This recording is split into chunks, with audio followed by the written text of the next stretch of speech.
In the summer of 413 BC, the Assinarus River in Sicily ran red with blood. Thousands of Athenian soldiers, half dead from thirst after days of retreat, hurled themselves into the water. Syracusan troops stood on the banks and killed them as they drank. Men trampled the bodies of their own comrades just to press their faces into the water. The water was already thick with blood and mud. They drank anyway. Each mouthful might be their last, and they knew it. Only 2 years earlier, these same men had sailed out of Piraeus in the most magnificent fleet Greece had ever seen.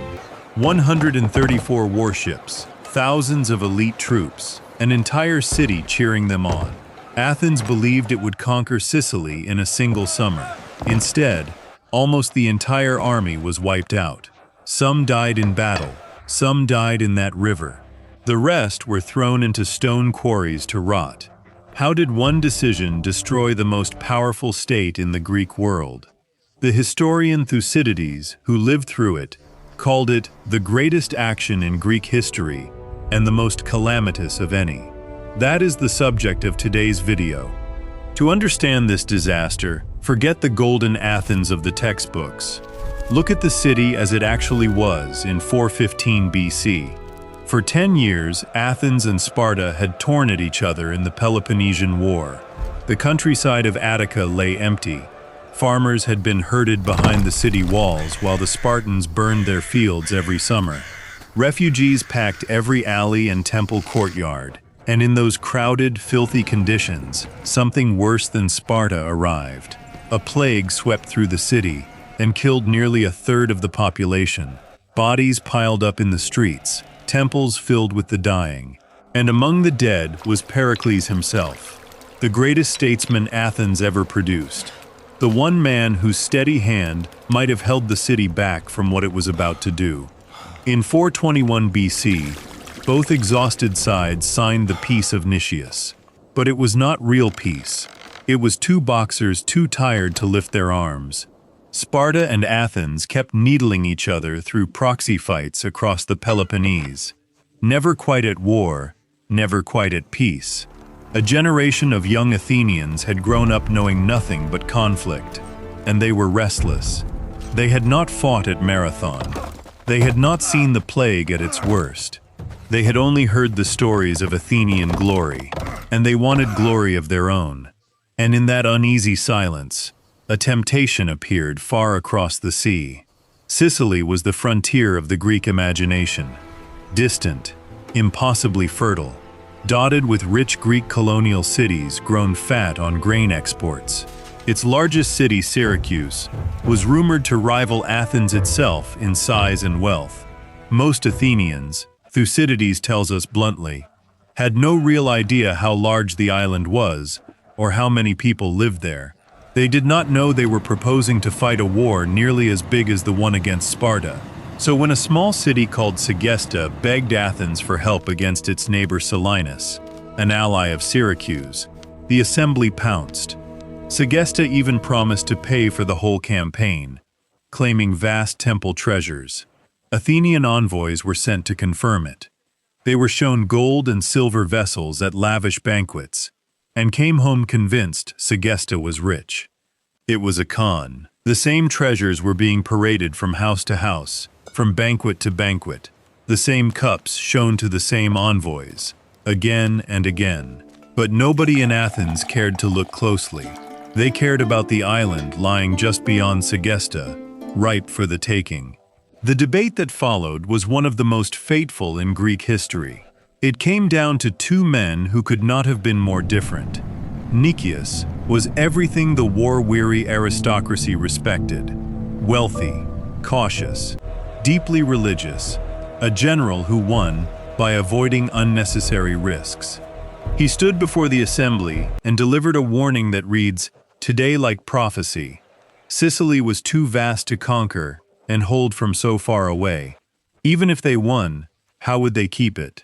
Sparta was watching, waiting for exactly this kind of overreach. And the men shouting loudest for war, he warned, were the ones with the most to personally gain and the least to lose. He looked directly at the young men in the crowd and told the older citizens not to be shamed into a reckless war by boys hungry for adventure. Then Alcibiades rose to answer him. Young, staggeringly rich, handsome by every account we have, a former student of Socrates, and convinced of his own destiny, he was also exactly the kind of man Nicias had just warned against. He kept racing chariots at Olympia, more than any private citizen in history, and he spent fortunes he did not always have. He needed this war, personally, to fund his ambitions and outrun his debts, and he made the case for it brilliantly. He told the assembly that Athens had never built an empire by standing still, that inaction itself was decay, that an empire that stopped expanding would rot from within, that Sicily was only the beginning. After Sicily would come Carthage, then the entire Western Mediterranean, and Athens would rule a world no Greek had ever imagined. It was intoxicating, and the assembly, drunk on the fantasy he painted, voted for war. Nicias tried one last trick. If he could not stop the war, he would try to frighten them out of it. He stood again, and deliberately exaggerated the size of the force that would be needed. A massive fleet, enormous supplies, overwhelming numbers. He hoped the sheer scale would sober them up. It backfired completely. The assembly heard his terrifying numbers and simply voted to give him everything he asked for and more. Enthusiasm swept the city. Old men were confident of victory. Young men longed to see a faraway land. Soldiers dreamed of pay and plunder. Thucydides says a passion for the expedition fell upon everyone alike, and the few who opposed it kept quiet, afraid to seem unpatriotic by raising their hands. Then Athens made a decision that can only be called self-sabotage. They appointed 3 co-equal generals: Alcibiades, who wanted the war more than anyone alive; Lamachus, a tough, poor, aggressive soldier with no political weight to enforce his ideas; and Nicias, the very man who had just told them, to their faces, that the whole thing was a mistake. Athens had built a command, with no single leader, split 3 ways, led by a general who did not believe in his own mission. That wound would never close. The night before the fleet sailed, Athens woke to horror. Across the city, the Hermes had been smashed. These were stone pillars topped with the head of the god Hermes, placed at every doorway and crossroads to protect the household and the traveler. Now their faces were shattered. Some were toppled entirely. It had been done in one night, by many hands, all at once. In a city that took omens as seriously as military intelligence, this was not vandalism. It was a bad sign on the eve of the greatest venture in Athenian history, and worse, it looked like proof of a conspiracy. Who could organize such a thing in a single night, except men plotting against the democracy itself? Panic spread instantly. Informers came forward, and in the frenzy of accusations, an even darker charge surfaced. Some claimed that Alcibiades and his friends had, at private drunken parties, mockingly performed the Eleusinian mysteries, the holiest and most secret rite in the entire Greek world, treating sacred things as a game. It was blasphemy of the highest order. Alcibiades demanded to be tried at once, before he sailed, so he could clear his name or be condemned. His enemies were too clever for that. They knew that with the army about to leave, and half the city his loyal supporters among the crews, no jury would convict him now. So they let him sail with the charge hanging over him, planning to recall him later, when his soldiers and sailors were far away and could not protect him. It was a political trap, set with patience. Yet the fleet sailed on schedule, and it was breathtaking. Almost the entire population of Athens crowded the shore at Piraeus at dawn. Citizens, foreigners, families, all came down to watch. 134 triremes, thousands of rowers and marines, cavalry transports, grain ships, bakers and stonemasons and merchants trailing behind. An entire floating city. The wealthy captains had spent personal fortunes decorating their ships, competing in raw vanity over who had the finest vessel, the best crew, the loudest boatswain. When the trumpet sounded for silence, the whole fleet fell quiet together and prayed. Wine was poured from gold and silver cups into the sea as offerings to the gods. The crowd on shore sang the hymn for a safe voyage. Then the ships raced each other out of the harbor as far as the island of Aegina, showing off their speed. Thucydides noted, almost quietly, that this was by far the most expensive and splendid force any single Greek city had ever launched. Nobody on that shore imagined what came next. 2 years later, they would search that same harbor for a fleet that never returned. The first crack appeared almost at once. The three generals could not agree on anything. Nicias wanted to make a show of force, help Segesta, and sail home. Lamachus wanted to attack Syracuse immediately, while the city was still unprepared and terrified, and take it by surprise. Alcibiades wanted to win over allies first, build a coalition of Sicilian cities, and only then strike. Lamachus's plan was almost certainly the best. A sudden blow might have ended the war in a month. But he had no money and no political standing, so he gave up his own plan and sided with Alcibiades. And so the fleet wasted its most precious weeks sailing around Sicily looking for allies, finding city after city that shut its gates and refused to trade with them, while Syracuse slowly recovered from its initial panic and began to prepare. Then, from across the sea, came the trap his enemies had set. A state ship, the Salaminia, caught up with the fleet in Sicily. It carried an official summons. Alcibiades was to return home and stand trial for the Herms and the Mysteries. He was allowed to sail back in his own ship, a small courtesy meant to avoid provoking his troops. But he knew exactly what waited for him. His enemies now controlled the courts, the juries, and the mood of a frightened, superstitious city. His soldiers were far away. Returning meant death, so he ran. When the ship stopped at Thurii in southern Italy, Alcibiades slipped away and vanished. When his absence was discovered, Athens condemned him to death in absentia and cursed him publicly through its priests. Alcibiades, hearing of the sentence, is said to have replied that he would show them he was still alive. He reappeared in the one place his enemies feared most, Sparta itself. And Athens had just lost the one general who understood Sicily best, on the eve of the very war he had started. What Alcibiades did next is one of the greatest acts of treachery in ancient history, and it is astonishing how rarely it gets the attention given to the great battles. He stood before the Spartan council, the government of Athens' deadliest enemy, and betrayed his homeland with chilling calm. Patriotism, he told them, was not love for a country that had wronged you. It was the desire to return to one that had. And since Athens had condemned him, he would serve Sparta, and he would tell them exactly how to win. His advice was devastatingly practical, and Sparta acted on every word. First, send an experienced Spartan commander to Sicily at once, before Syracuse collapsed.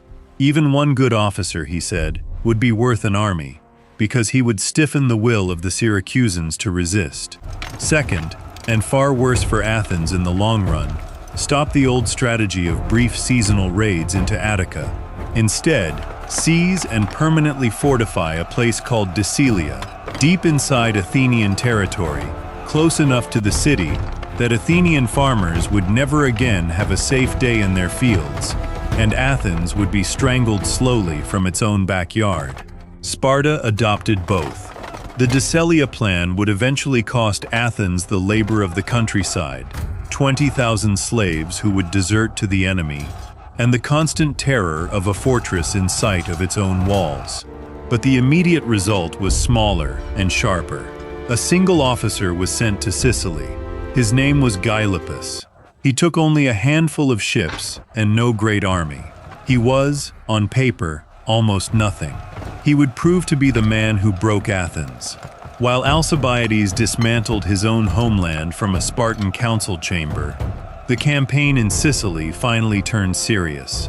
Now led by Nicias and the aging Lamachus, The Athenians landed near Syracuse by a clever trick, luring the Syracusan army away from the city and then seizing a strong position. In the first real battle outside the walls, the Athenians won. Their discipline and heavy infantry broke the less experienced Syracusans and sent them fleeing back behind their gates. Panic swept the city. For a brief window, Syracuse teetered on the edge of surrender. Its people were terrified. Its leaders argued whether resistance was even possible against a force this overwhelming. Some began to talk of terms. This was the moment that decided everything, and Athens threw it away. Instead of pressing the attack while the enemy was broken, Nicias, cautious as ever, pulled the army back for the winter and sailed off to gather money and allies. He gave Syracuse the one thing it could not produce on its own: time. Time to rebuild its nerve, time to extend and strengthen its walls, time to reorganize its army under a determined leader named Hermocrates, who told his fellow citizens the truth they needed to hear, that the Athenians were not invincible, that they too could be beaten if Syracuse fought with discipline, and above all, time to beg for help from Corinth and Sparta, and time for that help to arrive. The next spring, the Athenians finally did what they should have done at the start. They seized the plateau of Epipolae, the high ground above the city, and began to build a wall of circumvallation, a ring of stone meant to seal Syracuse off completely from the land, cut its supplies, and choke it into surrender. The wall crept forward day by day. The Syracusans tried to build counterwalls to block it, and lost. They tried to fight, and lost again. In one of these clashes, the Athenians won, but Lamachus, the most aggressive of the generals, the one man who might have driven the siege to a swift end, was cut off in the fighting and killed. Now only Nicias remained, the very man who had begged the assembly not to fight this war at all, and Syracuse was almost completely walled in. The city was on the verge of falling. Its leaders were actually negotiating surrender terms. Just a few more days of Athenian wall, and it would have been over. It was in those final days that a small squadron of ships slipped into the harbor of a nearby friendly city. On board was Gylippus. He had crossed the sea, believing Syracuse might already have fallen, and he was nearly right. But he learned that one narrow gap remained in the Athenian wall, unfinished, on the heights of Epipolae. There was still a way in. Moving fast, he gathered troops from allied Sicilian towns, marched up onto the plateau through the very gap Nicias had failed to close, and entered Syracuse. The effect was instant and total. A city preparing to surrender suddenly had a Spartan officer at its head, radiating the confidence it had been missing. He sent a herald to the Athenians, offering them 5 days to pack up and leave Sicily, an insult that announced everything had changed. Then he went to work. He retrained the Syracusans to fight in the open. He built a counterwall of his own, running crossways to the Athenian line, racing to reach past its edge before Nicias could complete his ring. This time, the Syracusans won the race. Gylippus's wall crossed the path of the Athenian wall, and in that instant, the siege was broken. Athens could no longer seal the city. What had looked like a certain conquest had, in a matter of weeks, been turned completely upside down by one man who arrived just in time.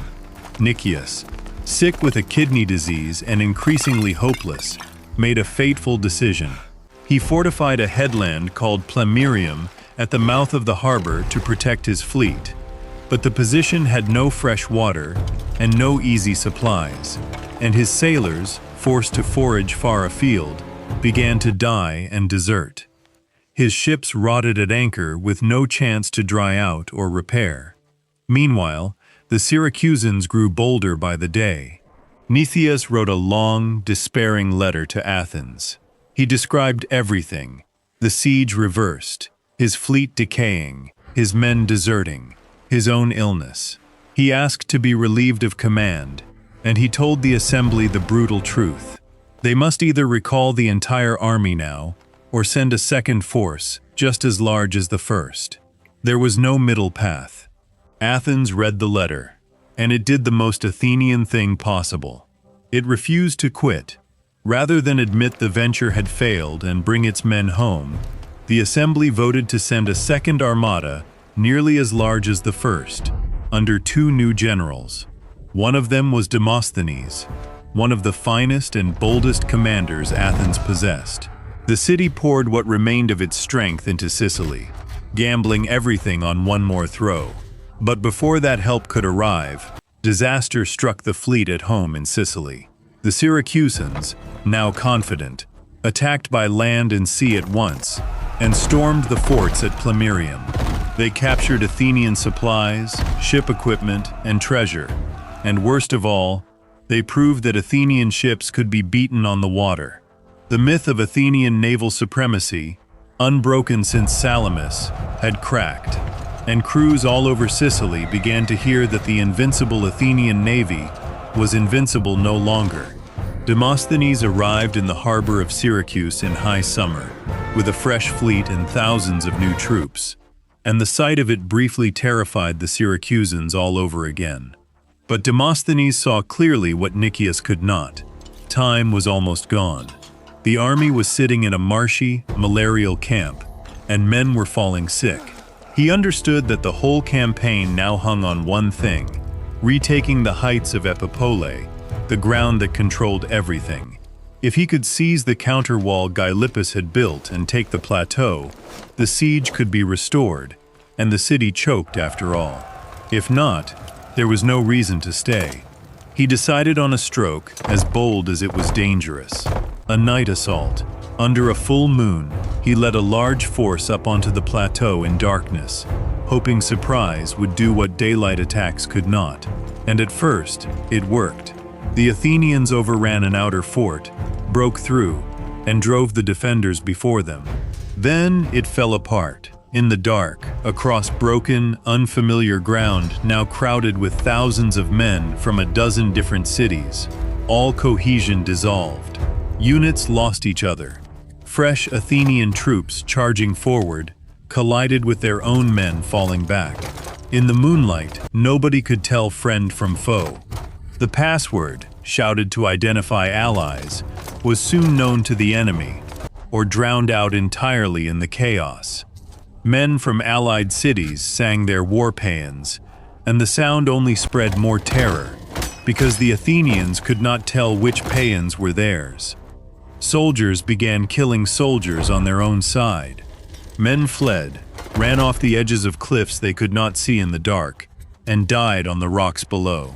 By the time dawn broke, the assault had become a catastrophe, one of the worst self-inflicted defeats in Greek military history. Thousands were dead, killed by the enemy, by the terrain, and by each other. After that night, Demosthenes had no illusions left. The plan had failed. The army was sick, demoralized, and trapped in a rotting camp. He argued, forcefully, for the only sane course. Leave. Sail home now, while the fleet was still strong enough to force its way out, and use these veterans to defend Athens itself, which was now being strangled by the Spartan fortress at Decelia. Nicias hesitated. Part of it was strategy, a stubborn hope that Syracuse was suffering too, but part of it, by his own admission, was fear. Not fear of Syracuse, fear of Athens. A general who abandoned an expedition without permission could be put on trial by his own citizens, condemned by the very men who had cheered the fleet out of the harbor, and executed. He said he would rather die at the hands of the enemy than be unjustly killed by Athens. Trapped between two disasters, Nicias did what he always did. He delayed. Then, when the arguments had finally shifted, when even Nicias agreed the army must leave, and the ships were being made ready to sail in secret, the sky itself intervened. On the very night set for departure, a total lunar eclipse darkened the heavens over Sicily. The moon turned red and vanished.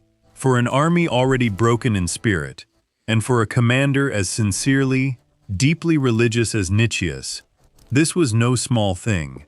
It was a warning from the gods against moving. The soldiers were terrified, and Nicias, trusting his diviners completely, announced that the army would not stir for 3 times 9 days. 27 days, almost a full month. It may be the single most fatal delay in the history of ancient warfare, because those 27 days handed Syracuse everything it needed. The Syracusans now understood the Athenians wanted to escape, and they resolved not to let a single man leave. They would not simply defeat this army, they would destroy it utterly, so that no other Greek city would ever dare invade them again. And so they moved to seal the one door left open, the mouth of the great harbor. For nearly a century, the Athenian navy had been unbeatable. It had shattered a Persian armada at Salamis and ruled the seas ever since. Athenian tactics were built on open water, on speed and space, on the skill to row past an enemy ship, wheel around, and ram it in the vulnerable side or stern. In open sea, no one could touch them. But now, the Syracusans did something brilliant. They closed the mouth of the great harbor with a barrier of ships, chained and moored together, trapping the entire Athenian fleet inside. Athens would now have to fight in the most cramped water imaginable, exactly where its skills counted for nothing. Worse, the Syracusans had been coached by engineers from Corinth. They had rebuilt the bows of their ships, making them shorter and massively reinforced. In the narrow harbor, where there was no room to maneuver, the fight would be head-to-head, prow smashing prow, and the ship with the stronger bow would win. When the fleets crashed together, the reinforced Syracusan rams shattered the lighter Athenian bows, again and again. There was no room to turn, no room to run. More than 100 ships on each side jammed together in a chaos of splintering wood and drowning men, so tangled that soldiers fought hand to hand from deck to deck, as if on land. And all of it happened in full view of the entire city. Every wall, every rooftop, every stretch of shore was packed with people watching the battle that would decide their fate. On the beach, the Athenian land army watched too, and Thucydides gives us one of the most devastating scenes he ever wrote. The soldiers on shore could not fight and could not help. They could only watch their whole world being decided offshore, close enough to see every detail, too far to change anything. Their bodies swayed with the battle. When part of the fleet seemed to be winning, a section of the crowd would cry out in hope and lift their hands to the gods. When another part was rammed and sinking, others wailed and covered their eyes. In a single crowd, at a single moment, there was every human emotion at once. Hope, terror, triumph, despair, all rising and crashing with the tide of the fight they were helpless to join. At last, the Athenian line broke. Ship after ship was driven back onto the beaches, and the survivors rowed for the shore in defeat. The fleet, the body and soul of the empire's power, was shattered. Demosthenes urged Nicias to try again at dawn, to force the harbor mouth one more time while they still had ships enough to try. And the generals agreed, but when they gave the order, the sailors refused. They were too broken. They had lost their nerve completely and would not go back onto the water. The last road out of Sicily by sea was sealed, not by the enemy alone, but by the terror of men who could no longer fight. With the fleet gone and the crews broken, tens of thousands of survivors faced the unthinkable. There would be no evacuation, no dignified withdrawal. The only option left was to abandon everything, march overland through open enemy country, and hope some friendly inland city might still take them in. Thucydides describes the departure from camp as one of the most terrible scenes of the whole war. 40,000 men set out on foot, and they had to leave the wounded and the sick behind. The dying clung to their departing comrades, calling them by name, begging not to be left, dragging themselves after the column until their strength failed. The camp behind them was full of unburied dead and abandoned men, and the soldiers marching away wept with guilt and dread, knowing they were leaving friends to be slaughtered, and half suspecting they were walking toward the same fate. Even the generals were ashamed. Nicias, sick as he was, walked among the men trying to give them heart. telling them that even now, if the gods willed it, they might yet survive. They marched in a hollow square, baggage and camp followers in the middle, hoplites on the outside, and the Syracusan cavalry and light troops swarmed them the entire way. They could not close for a real battle. They did not need to. They simply rode alongside, hurling javelins, shooting arrows, blocking every road and river crossing, picking off men at the edges, and falling back before the Athenians could strike. Under the burning Sicilian sun, without enough food and above all, without water, the great army began to come apart. Every mile, more men fell. Every night, discipline frayed a little more. Demosthenes split the force into two columns to move faster. Demosthenes' column, marching in the rear, took the worst of the pursuit, was cut off, surrounded in an olive grove, and battered until it could take no more. To save the 6,000 men still with him, Demosthenes surrendered. Nicias' column knew nothing of this and pushed on alone. Its condition worsened by the hour. The men were beyond exhausted, tormented by a thirst that had become unbearable. And then, ahead, they saw it, the Assinarus River. What happened there is among the most horrifying scenes in all of ancient literature. The moment the men saw water, discipline collapsed entirely. There was no holding them. They broke ranks and plunged down the steep banks into the river all at once. A mob of thousands, each one desperate only to drink, trampling one another underfoot, falling on the spears and packs of the men in front. And at that exact moment, the Syracusans struck. They lined the far bank and rained down missiles onto the helpless mass in the water below. Gylippus's allies came down the near bank and slaughtered the men crowded in the riverbed, where they had no room to fight and no will left to try. Thucydides writes that the water turned red almost at once, and still the men kept drinking, even as the river filled with blood and mud, even as their comrades were cut down around them and fell dead into the current. The men behind fought each other for a place at the water, and drank the bloody water anyway. Thirst had overpowered even the fear of death. It is one of the most disturbing images the ancient world ever left us. Proof of how a single primal need can drown out everything else in a dying army. Nicias, seeing the total destruction of the force he had never wanted to lead, sought out Gylippus and surrendered personally, telling him to do what he liked with him, but to stop killing the rest of his men. Their fate was not decided by Gylippus. He wanted to keep the two generals alive, to bring them home as living trophies to Sparta.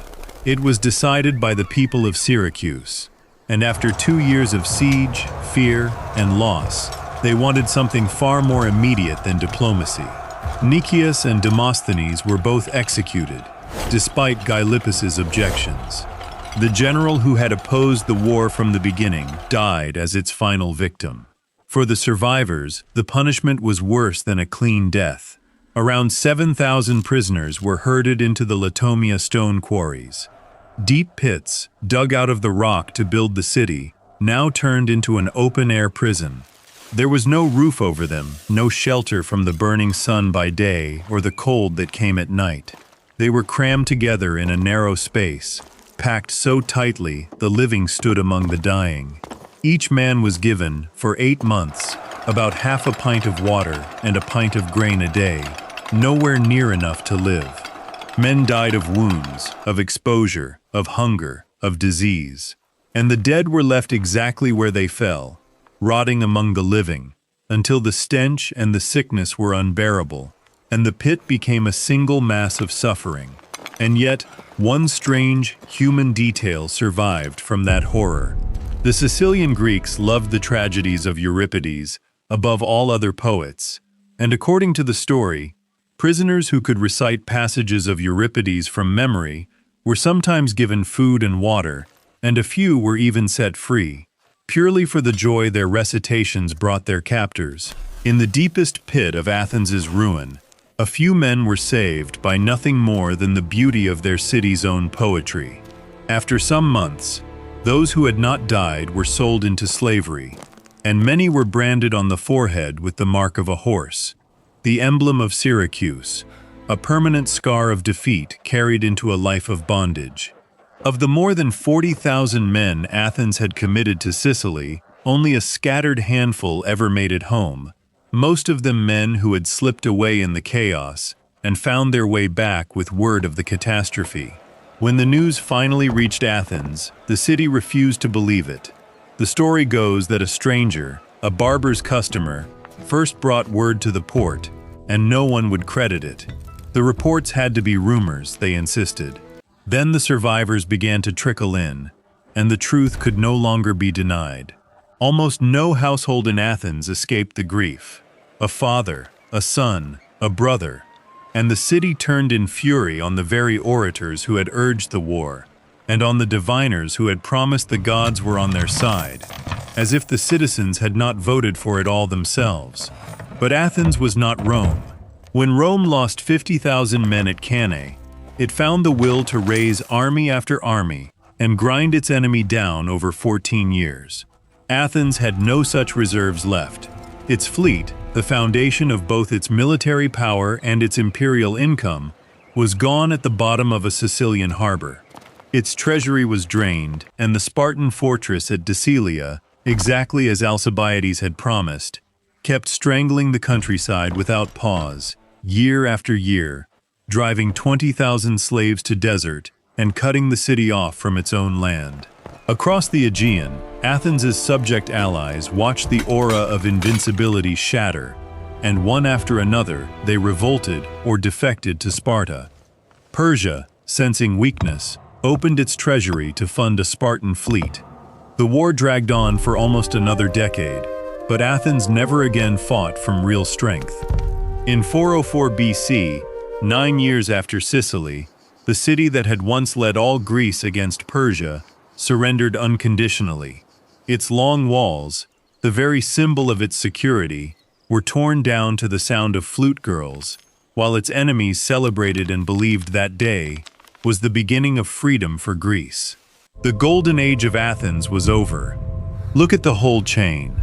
Smashed statues in the dark, a con man's fake treasure, a brilliant trader's advice, a general who begged not to lead the war he was doomed to lose. 27 days lost to an eclipse, a river running red, a quarry full of the forgotten. No single mistake destroyed Athens. It was every mistake, stacked one on the next, each pushing an overconfident empire one step closer to the edge. Athens did not fall to a stronger enemy. It fell to its own arrogance, its own greed, and its own refusal to ever admit it had been wrong. And that is the lesson history keeps repeating in every age and every empire since. The greatest powers rarely collapse from a single blow struck outside the walls. They collapse from the cracks that pride opens quietly within, long before anyone thinks to look. If you made it all the way to the end of this story, then you love history told the way it actually happened, in all its ambition and horror. So do me one favor, subscribe to the channel and turn on the bell so the next story finds you when it drops. And tell me in the comments what you think truly doomed this expedition. Was it Alcibiades and his betrayal? Was it Nicias and his endless hesitation?